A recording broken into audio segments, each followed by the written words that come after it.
अबो कमाए कमाए असा गरीबन जी चेली चिदी थी वई आ को भी न वडेरे वटा सा जो को ना है नेकी ना है मुंजा अल्लाह है मुंजा मालिक अल्लाह से दे को पांजे खजाने में माके को 36 लख दे त इन वडेरे जालिम मु जान चढ़ाया मुंजा मालिक असा गरीब जो कयो थी मुंजा अल्लाह दे पो एतरो दे को मची मानी लायक कर मुंजा मालिक पांजे बचड़न के खाराए सगु इन गुलामी को बचाए इन बोतारन जे कार जुल्म को बचाए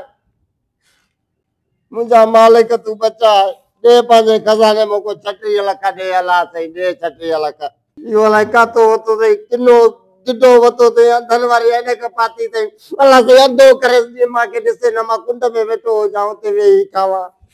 मुंजा मालिक दे तू अल्लाह सही दे पांजे खजाने में 36 लख दे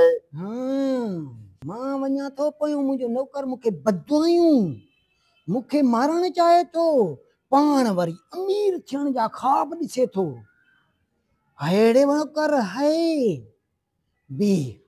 मां तोखे अमीर कयां थो बा तू वडो अमीर थिंदे मां कोई वडो अमीर थिंदे सजो ठुल वठी वेंदे दे मुंजा मालिक दे 36 करोड़ दे मुंजा मालिक दे पांजे खजाने में 36 लख दे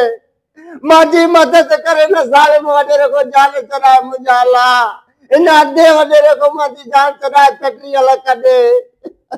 हाँ बच्चा मथे अच बच्चा तो के 40 करोड़ मिलदा मत बच्चा हलियो मथे ना बादा मथे नहीं तो माए मथे अचण को माके तोपा हाली माके माफी दे जेको देनो थी हिते ही दे मां हिते दे 36 सा भले जेकरे फैक्ट्री दिंदे भी हिते दे माके मथे मां नहीं तो माए मथे अचण को हाली तोपा हाली मोहलत दे मथे अचण को ठीक है बच्चा जेकने इते वठण चाही तो मां तो के इते दिया तो बच्चा मालिक वा दे अबा दे इते ही दे बिस्मिल्लाह दे अचे ही वठ 40 करोड़ देखे दे जी बिस्मिल्लाह दे अच्छे बच्चा बिस्मिल्लाह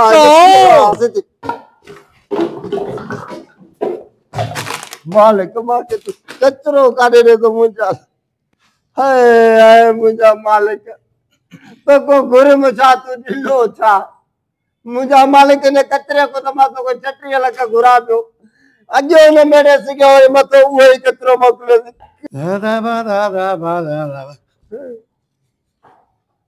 आज वरी हेबियो अची नील में लगो माना मने मेहमान तुझा मेहमान अचंदा मां साफ कया तो मां काडे वञा एकड़ो कचरो घुटाण जी क्या तो वरी मथो कचरो अलाए कायो चले तबाजी मां मेहमान था तबाजी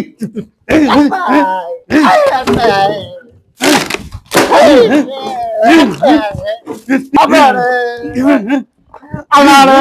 वडरा बता ए मारा अल्लाह ओ वडरा बता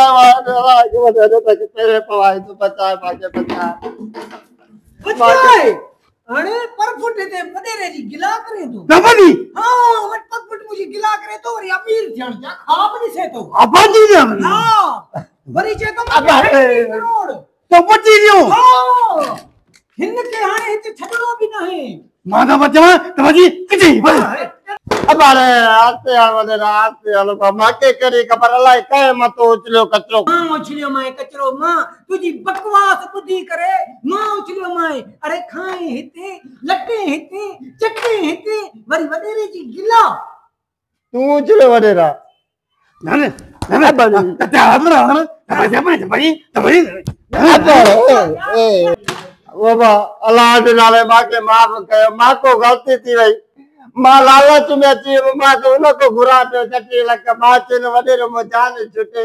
हर को तो पांजी अब बचे रोजी पांजे कारोबार जो सोची नो ना है रुला कदेस लाला लालजी लाला कब आती हां मां लालची आती आया बस मां को हाथ काढो